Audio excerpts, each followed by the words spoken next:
बिस्मिल्लाहिर्रहमानिर्रहीम। अस्सलाम वालेकुम नाज़रीन, आप यूट्यूब चैनल देख रहे हैं। मैं इमरान खान हूँ। सबसे पहले जनूबी कोरिया की थोड़ी सी बात कर लेते हैं। वहाँ पे जनूबी कोरिया के सदर ने मार्शल लॉ लगाने की कोशिश की है। उसकी वजह यह है कि 2022 में सदर का इलेक्शन हुआ था और बहुत थोड़े से मार्जिन से जो मौजूदा सदर है वो जीते थे। लेकिन 2024 में जो पार्लियामेंट का इलेक्शन हुआ उसमें जो अपोजिशन जमात थी वो बहुत अच्छे तरीके से कामयाबी हासिल करके हुकूमत बनाने में कामयाब हो गई। अब वो सदर को उठाना चाहते थे, सदर ने वहाँ पे मार्शल लॉ लगा दिया। पॉलिटिकल रीजंस हैं और आपको पता है कि वहाँ की एस्टेब्लिशमेंट भी फिर इसी तरह इस्तेमाल हुई होगी जैसे पाकिस्तान में हुई है। बहरहाल वहाँ पे मार्शल लॉ जैसे ही लगाने का ऐलान हुआ तो लोग बहुत बड़ी तादाद में निकल कर सड़कों पर आ गए। लोगों ने कई ऐसे विजुअल नजर आए जहाँ पे वो गाड़ियों के नीचे लेट गए, फौजी गाड़ियों के आगे लेट गए, फौजियों को उन्होंने धक्के मारे। लेकिन हैरत की बात है, अभी तक हमने कोई ऐसा विजुअल नहीं देखा जहाँ पे लॉ इन्फोर्समेंट ने लोगों के ऊपर टॉर्चर किया हो। लोग बहुत बड़ी तादाद में निकले हैं और लोग क्यों निकले उसकी एक रीज़न ये भी है कि जनूबी कोरिया के बिल्कुल साथ ही शुमाली कोरिया है। अगर आप रात के वक्त ट्रैवल करें ना इस रीजन में और आप ऊपर से आपका तैयारा गुजरे तो आप ये देखेंगे, आप सैटेलाइट का इमेज निकाल के भी आप देखें तो आपको पता चलेगा कि जब आप गुजरते हैं जनूबी कोरिया से तो आपको रोशनियां नजर आती हैं, चाइना पे भी रोशनियां नजर आती हैं, लेकिन शुमाली कोरिया में आपको बिल्कुल अंधेरा नजर आता है। सैटेलाइट इमेज आप निकाल के जब भी देखेंगे तो शुमाली कोरिया को लगातार एक लंबा ही मार्शल लॉ वहाँ पे चल रहा है। तीसरी नस्ल है किम जोंग उन जो इस वक्त वहाँ के हुक्मरान हैं। इनके वालिद भी हुक्मरान थे, इनके दादा भी हुक्मरान थे। तो तीसरी नस्ल से ये लोग कई दहाइयों से लगे हुए वहाँ पे इक़्तिदार में। इन्होंने शुमाली कोरिया का सारा स्ट्रक्चर तबाह कर दिया है। वहाँ के लोग बेचारे खाने पीने के लिए तरस गए हैं और शुमाली कोरिया के अंदर कोई उम्मीद बाकी नहीं रही। वहाँ से लोग भागते हैं बेचारे, कोई जनूबी कोरिया पहुँचता है, कोई चाइना जाता है, वहाँ से जनूबी कोरिया पहुँचता है। तो जनूबी कोरिया के लोगों को बहुत अच्छी तरह पता है कि मार्शल लॉ क्या होता है और मार्शल लॉ के नुकसान क्या होते हैं। लिहाजा वो निकले और बहुत बड़े पैमाने पर निकल के उन्होंने अपना रद्द-ए-अमल दिया है। तो ऐसा लगता नहीं है कि ये प्रलॉन्ग करेगा वहाँ पे मार्शल लॉ। अभी तक कुछ ज़्यादा इतलात मजीद नहीं आ रही। अब तक की यही है कि सदर ने कहा मेरे पास कोई और ऑप्शन नहीं था तो मुझे मुल्क को बचाने के लिए, और जो नॉर्मली इस तरह के लोग बयान देते हैं कि जनाब मुल्क को कौम के मफाद में अजीज़ हम वतनों, ये इस टाइप का एक स्टेटमेंट है जो वहाँ के सदर ने दिया टीवी पे खिताब करते हुए, लेकिन लोग उसको मान नहीं रहे। फर्दर चीज़ें आएंगी मैं आपको बता दूंगा। एक चीज़ और है नाज़रीन जो पाकिस्तान में हो रही है तवातर के साथ, अब लगातार हो रही है, और जो एस्टेब्लिशमेंट के नुमाइंदगान हैं या जो उनकी नुमाइंदगी करते हैं एस्टेब्लिशमेंट के बिहाफ के ऊपर, वो लोग ये बातें कर रहे हैं। जैसे फैसल वाडा है, मैं एक साफ मिसाल आपको दे देता हूं। वो ये कह रहे हैं जी हुकूमत ने किया है जो किया है, रियासत का इल्जाम ना लगाएं, आप इदारों पे आप इल्जाम ना लगाएं, रियासत पे आप इल्जाम ना लगाएं, ये जो किया हुकूमत ने किया। ये बयानिया आ रहा है। अच्छा, इस बयानिया के पीछे रीजन क्या है कि जो कार्रवाई होगी है वो बहुत बड़ी है और जिस आदमी के साथ हो गई है वो आदमी उससे भी बड़ा है। यानी आप किसी, मैंने एक दिन कहा था ना कि ये लोग वो लोग नहीं है कि जिनको मार दो तो पता ही नहीं चलता। मेरे अल्फाज तल्ख जरूर थे कि मैंने कहा था कि ये पहाड़ों से उतर कर नहीं आए, ये कोई ऐसा, हालांकि वो लोग भी मेरे लिए उतने ही मोहतरम है, मोतबर है, लेकिन पहाड़ों के ऊपर जिस तरह का जुल्म हुआ इस मुल्क में, क्या वो हम सब नहीं जानते? अब पाकिस्तान की तारीख का हिस्सा है, इसको हम निकाल तो नहीं सकते। तो मामला ये है कि ये जो लोग मारे गए हैं ये इस्लामाबाद में वफाकी दारुल हुकूमत में मारे गए, उनको वहां शहीद किया गया है। और जो गोली चलाई गई है वो दो तरफ से ही चल सकती है ना, या तो लोग अपने आप को खुद मार ले या रियासत उन्हें मार दे। तीसरा तो ऑप्शन है कोई नहीं। अब तीसरा कौन हो सकता है गोली चलाने वाला? वो तो कोई नहीं हो सकता।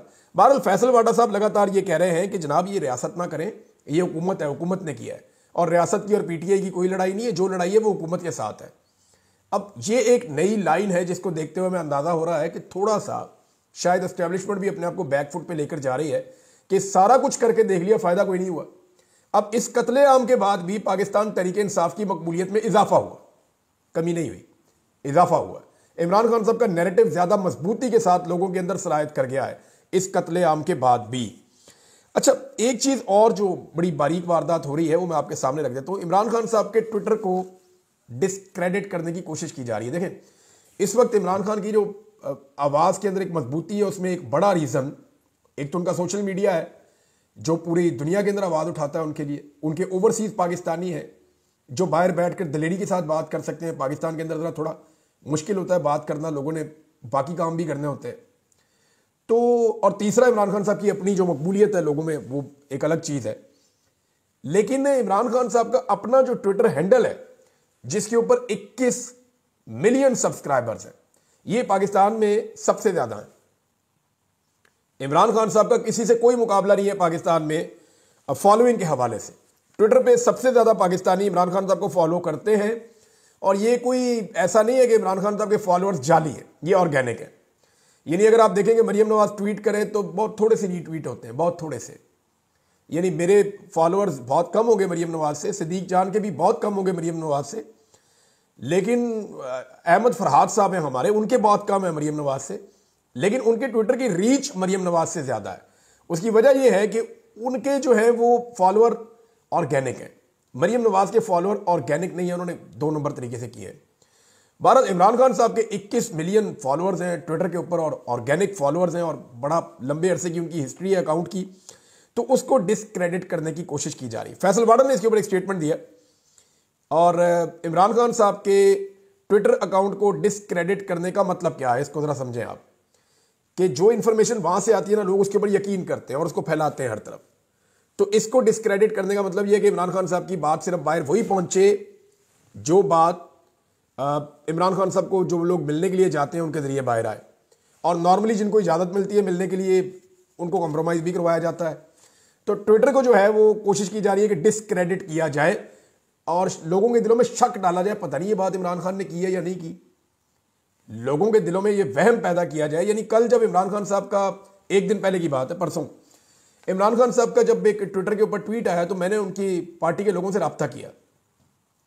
मैंने उनसे पूछा कि जी क्या मैं ये आपसे पूछ सकता हूं कि ये जो ट्विटर के ऊपर भी ट्वीट इमरान खान साहब का आया, आज दिन को जो स्टेटमेंट आया था जो पार्टी के लोगों ने बाहर आकर दिया था, जैसे कि बैरिस्टर गौहर, अली मोहम्मद खान वगैरह आए थे, उन्होंने आकर बोला, मैंने कहा ये उससे मुख्तलिफ क्यों है। तो मैं सवाल इसलिए जानना चाहता हूं कि क्या ये इंफॉर्मेशन किसी और सोर्स से आई। तो फिर मुझे जो इंफॉर्मेशन मिली उस पर मैं मुतमईन हो गया। मैंने कहा ठीक है जी, इमरान खान साहब के अपने अल्फाज हैं। लेकिन इमरान खान साहब के ट्विटर अकाउंट को डिस्क्रेडिट करने की कोशिश की गई और यह कहा गया कि ये इमरान खान साहब के अल्फाज नहीं है। इमरान खान साहब ने वही कहा है जो दिन को बैरिस्टर सैफ ने, बैरिस्टर गौर ने आके बाहर बताया था। वो इमरान खान साहब का स्टेटमेंट है। ये इमरान खान साहब के ट्विटर के ऊपर जो स्टेटमेंट चल रहा है ये इमरान खान साहब का नहीं है, ये क्लेम किया गया। अब आज जो इमरान खान साहब मिले सहाफियों से और बाकी लोगों से, तो आज का स्टेटमेंट अगर आप उठाकर देखें, एक दिन पहले का, कल का, सॉरी, जो कल का स्टेटमेंट इमरान खान साहब का सहाफियों से मुलाकात के बाद है, उसको अगर आप उठाकर देखें तो आपको आइडिया हो जाएगा कि झूठा प्रोपेगेंडा किया गया। इमरान खान साहब का स्टेटमेंट बहुत करीब है उनके पिछले स्टेटमेंट के साथ जो उनके ट्विटर पे शेयर हुआ था, लेकिन बहुत दूर है उनके उस स्टेटमेंट के साथ जो बैरिस्टर गौर साहब ने बाहर आकर बताया था। जरा स्टेटमेंट आप सुन लें, आपको आइडिया हो जाएगा। सहाफियों और वकला से जो इमरान खान साहब ने गुफ्तगू की, उसमें स्टेटमेंट है, इसके अंदर कोई गलत चीज शामिल नहीं की जा सकती। वो सहाफी सुन रहे थे, वकील सुन रहे थे। आज अहले खाना ने मुझे इस्लामाबाद कत्लेआम की मुकम्मल तफसीलात से आगाह किया कि कैसे हमारे पुरअमन मुजाहिरीन पर सीधी गोलियां चलाई गईं और आइन और कानून की बात करने वाले दर्जनों निहत्ते शहरियों को शहीद और सैकड़ों को जख्मी कर दिया गया। अब तक 12 शहदा की तफसीलात सामने आ चुकी हैं। ये जो बर्बरियत हुई है पाकिस्तान की तारीख का स्याह तरीन बाब है। याह्या खान पार्ट 2 मुल्क पर मुसल्लत होकर बैठ गया है। मैंने सुप्रीम कोर्ट से मुतालबा किया है कि गैर जानिबदार जुडिशल कमीशन बनाकर निहत्ते और पुरअमन शहरियों के कत्लेआम की तहकीकात करवाई जाए और कत्लेआम का हुक्म देने वाले और इसमें मुलव्विस अनासर को सख्त तरीन सजाएं दी जाए। मेरी इस मामले पर मजीद मुजावरत जारी है और मैं तफसीलात इकट्ठी कर रहा हूं। हम इस मामले को ऐसे नहीं छोड़ेंगे। अगर किसी को लगता है कि ऐसे खौफ पैदा करने से अवाम चुप बैठ जाएंगे तो ये उसकी खाम ख्याली है। हम इस जुल्म के खिलाफ तमाम आलमी फोरम्स पर अपनी आवाज बुलंद करेंगे। तहरीक इंसाफ की क़यादत को हदायत की है, जिम्मेदारान बशमूल शहबाज शरीफ और मोहसिन नकवी पर FIR कटवाएं। दुनिया के किस मुल्क में जमहूरी एहतजाज पर यूं सीधे फायर खोले जाते हैं? शोहदा और जख्मियों के हवाले से इस्लामाबाद और रावलपिंडी के अस्पतालों का डाटा जल्द अज जल्द पब्लिक किया जाए और तमाम अस्पतालों और सेफ सिटी की CCTV फुटेज महफूज की जाए ताकि 9 मई की तरह शवाहिद गायब ना किए जा सकें। मैंने अपनी पार्टी और वज़ीर आला खैबर पख्तूनख्वा को हदायत दी हैं कि शोहदा के लवाहिकीन और जख्मियों की देखभाल और उनकी फलाह बहबूद की जिम्मेदारी लें।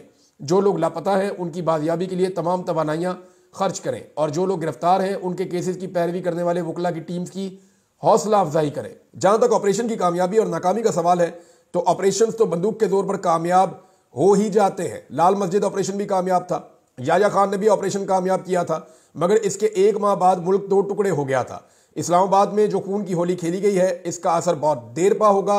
बुशरा बीबी को मैंने हदायत की थी कि एहतजाज को किस तरह इस्लामाबाद लेकर जाना है। उन्होंने जो किया मेरी हदायत के मुताबिक किया। तहरीक इंसाफ के ओहदेदारान और कारकुनान मुत्तहिद और मुनज़्ज़म होकर मुल्क पर मुसल्लत माफिया के खिलाफ अपनी हकीकी आज़ादी की जद्दोजहद के अगले मरहले की तैयारी करें। ये सियासत नहीं, जहाद है। ये जी इमरान खान साहब का स्टेटमेंट है। एक दिन पहले भी उनका स्टेटमेंट इससे मिलता जुलता था, लिहाजा उनके ट्विटर को डिस्क्रेडिट नहीं किया जा सकता। वो उनकी एक्सेस में भी होगा तो इमरान खान साहब इसी तरह बात करेंगे। मुझे कुछ और चीज़ें भी पता है कि इमरान खान साहब का ट्विटर कैसे हैंडल होता है, यानी ये तो नहीं पता कि मैसेज कैसे जाता है, लेकिन मुझे ये आइडिया है कि इसका मैकेनिज्म क्या है, क्योंकि इमरान खान साहब की मर्जी के बगैर कोई चीज़ उनके ट्विटर से शेयर नहीं हो सकती।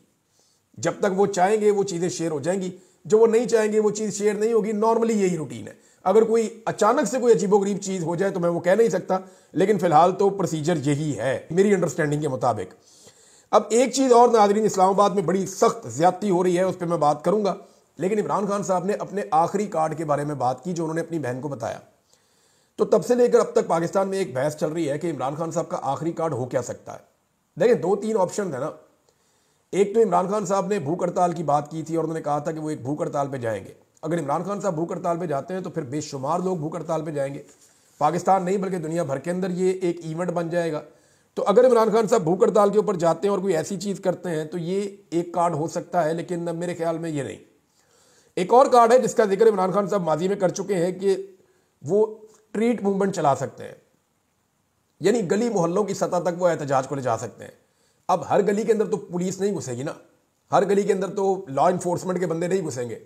तो अगर गलियों मोहल्लों के अंदर जगह जगह एहतजाज होना शुरू हो गया और पूरे पाकिस्तान से इसके मनाजर आना शुरू हो गए और पूरी दुनिया के अंदर ये चीज़ें दिखाई गई तो इसका इम्पैक्ट बहुत गहरा होगा और ये बड़ा ज़ोरदार एहतजाज हो सकता है। तो क्या इमरान खान साहब स्ट्रीट मूवमेंट करने जाएंगे? क्योंकि इस वक्त लोगों का गुस्सा अपने उरूज पर है। जो सहाफ़ी फील्ड में जा रहे हैं उनसे जब मैं बात करता हूँ वो ये कहते हैं कि लोगों के सेंटीमेंट्स पहले से ज़्यादा खौफनाक हैं। लोग अब फाइनल कॉल से ज़्यादा गुस्से में हैं कि बड़ी ज़्यादती हुई है इस्लामाबाद में और उसको लोगों ने दिल पर लिया। तीसरी एक चीज़ और हो सकती है कि इमरान खान साहब के दिमाग में कुछ ऐसा चल रहा है जो अभी किसी और के दिमाग में नहीं चल रहा। कई दफ़ा इमरान खान साहब जो है वो आउट ऑफ द बॉक्स आए, कई दफ़ा उन्होंने ऐसी चीज़ें की जिसका कोई अंदाज़ा और तखमीना नहीं लगा सका। तो मुमकिन है इस दफ़ा फिर उनके दिमाग में ऐसी कोई बात हो। लेकिन इस्लामाबाद में इस वक्त एक बहुत बड़ी ज़्यादती हो रही है और ये इतनी बड़ी ज़्यादती हो रही है कि एक ही वक्त के अंदर इस्लामाबाद की तीनों बार्स ने, मिसाल के तौर पे ये मामला इतना हसास है कि इस्लामाबाद बार कौंसिल ने, Islamabad high court bar association ने, इस्लामाबाद डिस्ट्रिक्ट बार एसोसिएशन ने, तीनों ने अलग अलग प्रेस रिलीज इसके बारे में जारी की है। प्रॉब्लम यह है कि पश्तूनों को चुन चुन कर इस्लामाबाद में निशाना बनाया जा रहा है और ऐसे ऐसे वाक़यात सामने आ रहे हैं। हमारे एक सहाफ़ी हैं दोस्त अदनान हैदर, वो बताते हैं कि उनका एक टैक्सी ड्राइवर है, बंदा बेचारा, वो उसको पकड़ के ले गए पुलिस वाले। वो जाकर पता किया, उन्होंने कहा जी इसका कसूर क्या है, उन्होंने कहा पीटीआई का, उन्होंने कहा नहीं है यार, साबित किया, उन्होंने कहा जी नहीं ये पठान है। अब आप अंदाजा कीजिए, एक एम्बेसडर है इस्लामाबाद में, सफ़ीर है गैर मुल्की, उनका जो शेफ़ है, जो खाना पकाने वाला कुक है, वो बावर्ची बेचारा वो पश्तून है, उसको उठाकर ले गए और बाद में फिर उन्होंने माफ़ी मांग कर छोड़ी, उसके साथ ज़्यादती भी बहुत की। और बहुत सारे लोग हैं, एक पूरा होटल है काबुल होटल, उसके सारे मुलाजिम उठाकर ले गए। एक और होटल है उसके सारे वेटर्स उठा के ले गए। तो जहां जहां पे उनको पश्तून नजर आता है ना, चाहे वो टैक्सी ड्राइवर है, चाहे वो गाड़ी चला रहा है, चाहे वो खानसामा है, चाहे वो कोई छोटी मोटी नौकरी कर रहा है, चाहे वो कोई चौकीदारी कर रहा है, चाहे वो छोटा मोटा कारोबार कर रहा है, किसी दुकान पे बैठा है, किसी होटल पे बैठा है, कोई भी है, सबको उठा के गायब कर रहे हैं। आप अंदाजा करें कि पुलिस वाले लगातार गिरफ्तारियां कर रहे हैं। ये अली नासर रिजवी साहब जो हमारे वहां के आईजी हैं इस्लामाबाद के, वो इन्होंने तो चले जाना है यहां से, इस्लामाबाद पुलिस ने तो यही रहना है ना।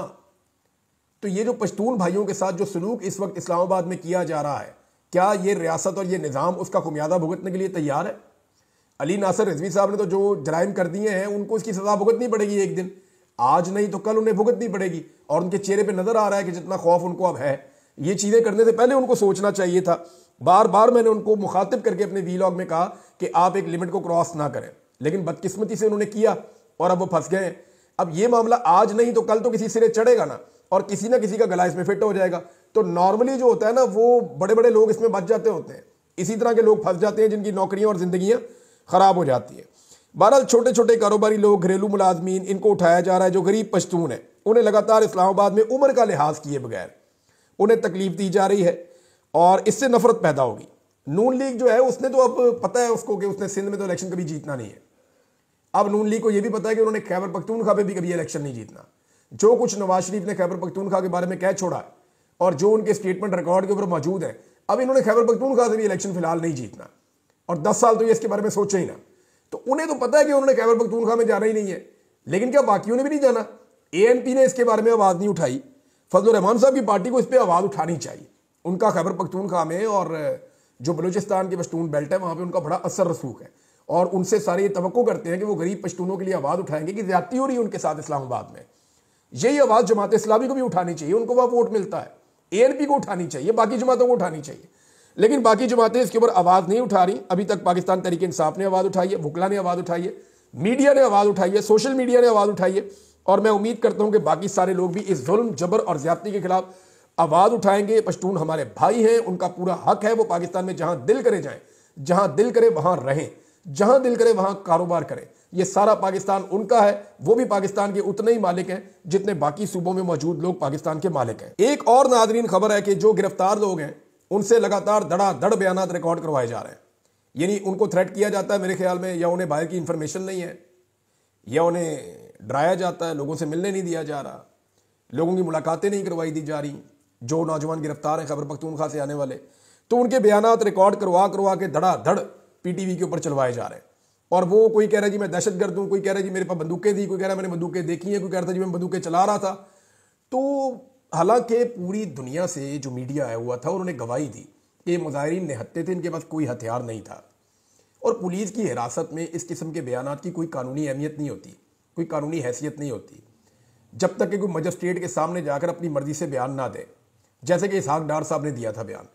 हालांकि वो हिरासत में थे, लेकिन उन्होंने अपना बयान मजिस्ट्रेट के सामने जाकर दिया था। और इसहाक डार साहब का जो बयान था कि शरीफ खानदान ने मनी लॉन्ड्रिंग की है, उसके अंदर उन्होंने सारे सबूत भी दिए थे, जो सबूत बाद में साबित हो गए थे कि वाकई में मनी लॉन्ड्रिंग की है।